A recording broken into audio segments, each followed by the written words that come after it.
नमस्कार। हमारे साथ हैं एशियाड की ड्रेसाज स्पर्धा में गोल्ड मेडल जीतने वाली सुदीप्ति हजेला। सुदीप्ति, आप 6 साल की उम्र से घुड़सवारी कर रही हैं लगभग। आपको पहली बार कब लगा कि देश के लिए खेलना चाहिए? मैं एक अपना कंपटीशन जो मेरा सबसे पहला कंपटीशन था वो 2013 नेशनल्स कैलकाटा में था। एंड वो मेरा एक पहला स्टार्ट था मेरी जर्नी का। एंड मैं बोलूँगी उससे मुझे काफ़ी मोटिवेशन मिला था और मुझे लगा था कि ये स्पोर्ट में काफ़ी ही पोटेंशियल है जो आगे तक जा सकता है। इसकी तैयारियां आपने किस तरह से की? काफ़ी लंबा सफ़र रहा है। एंड एशियन गेम्स के लिए ही मैं कहूँ तो मैं पिछले 2 साल से फ्रांस में हूँ। एंड कोविड के कारण ये पहले डिले हो गया था तो हमें हमारे ट्रायल्स वापस देने पड़े थे। एंड यूरोप में ही मैंने अपने सारे ट्रायल्स दिए हैं क्योंकि मेरा हॉर्स यूरोप बेस्ड है। मेरी पूरी जो ट्रेनिंग है वो सब कुछ यूरोप बेस्ड ही है। एंड पिछले 15 सालों से अब मैं राइडिंग कर रही हूँ। पिछले 4 से 5 सालों से मैं सिर्फ एशियन गेम्स की ही प्रेपरेशन के लिए लंदन, पोर्चुगल सब जगह ट्रेन करती रही हूँ। और फाइनली जहाँ मेरा बेस है वो फ्रांस में है, पेरिस। एंड अब वहीं रह के अभी पिछले 2 साल में भी एशियन गेम्स की तैयारी करी है। पिछले 2 साल में पूरे यूरोप में हमने ट्रायल दिए हैं। स्पेन हो गया, पोर्चुगल हो गया, एंड पूरे ही यूरोप में जाके हमने ट्रायल दिए हैं। पदक जीतने के बाद आप में क्या परिवर्तन आया और लोगों का जो रवैया है आपके प्रति, मतलब उसमें क्या बदलाव आया?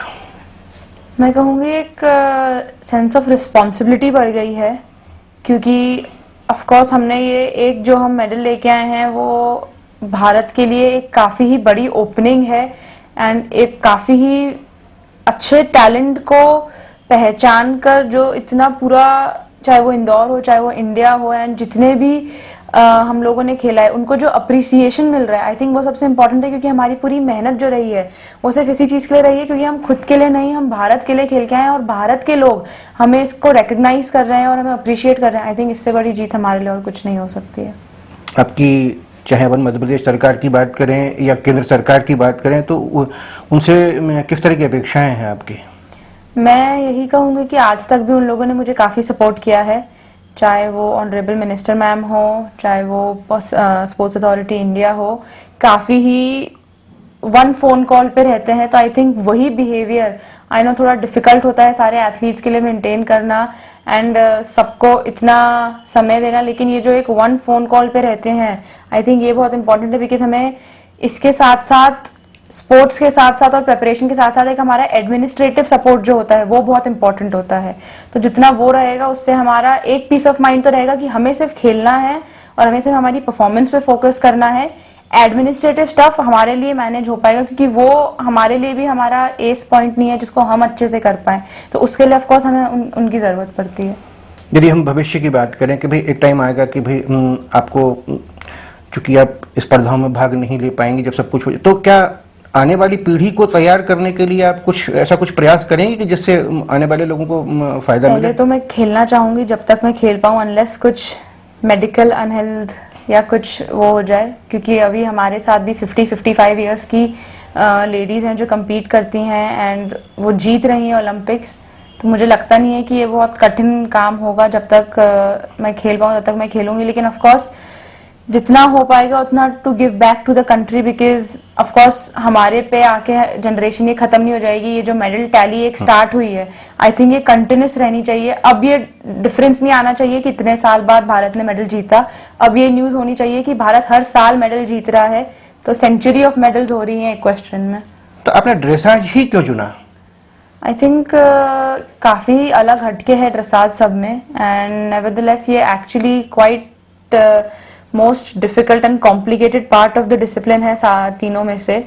एंड इसे एक तरीके से हॉर्स का बैले बोलते हैं एंड जिससे मैं बहुत रिलेट कर सकती हूँ। बिकॉज इसमें जितना बाहर से घोड़े का एक परफेक्ट पिक्चर दिखता है उतना ही अंदर से उसकी एक मेहनत होती है कि पर्दे पे सब कुछ बहुत अच्छा दिख रहा है लेकिन उसके पीछे की मेहनत एक वो अलग है। तो आई थिंक ये वहाँ दिखाना कि हमें सिर्फ as a team picture perfect perform करना है, आई थिंक वो चीज़ काफ़ी ही नई है। दीप्ति, आपकी अगली तैयारी जो है क्या ओलंपिक के लिए होगी या पहले जो एशियाड आ रहा है उसके लिए होगी?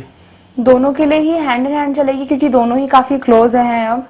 एंड ओलंपिक की भी तैयारी है। ये जो पेरिस ओलंपिक है इसको नहीं, लेकिन मेरा एम अगले ओलंपिक्स पे है, क्योंकि हमें प्रिपेयर्ड जाना है। जैसे हम इस गेम में प्रिपेयर्ड गए थे, तो अगला जो 2026 ओलंपिक्स होगा उसमें, और ऑफ कोर्स जो एशियन गेम्स आ रहा है उसमें भी मेरी तैयारी है। तो घुड़सवारी के अलावा आपके कुछ और भी शौक हैं? है, लेकिन घुड़सवारी जैसा कोई शौक नहीं है। और मैं यही कहती हूँ बार बार कि अगर भारत के लिए गोल्ड लेके आना है तो फिर सिर्फ एक ही शौक रखना पड़ेगा, तभी गोल्ड घर आएगा। अच्छा, अपन एक बात करें कि घुड़सवारी जो है, घुड़सवारी ठीक है आप खेलती हैं सब कुछ, तो घुड़सवारी के और क्या फायदे हैं अगर दैनिक जीवन की बात करें तो? घुड़सवारी के और फायदे में इन जनरल स्पोर्ट्स के ही काफी फायदे हैं, क्योंकि इसने मुझे एक नया तरीका दिखाया है जीवन जीने का।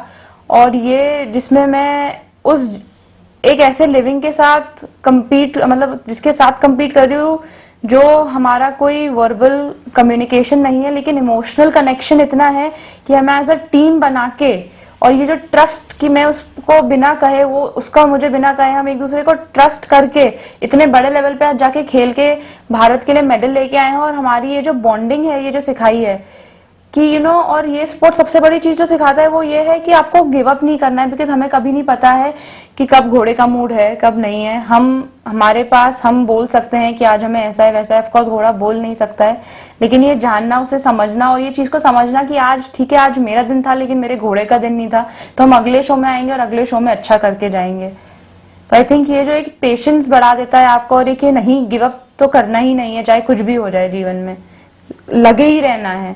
आई थिंक ये एक बहुत नई चीज ये स्पोर्ट सिखाता है। सुदीप्ति, वेब दुनिया से बात करने के लिए बहुत बहुत धन्यवाद। Thank you.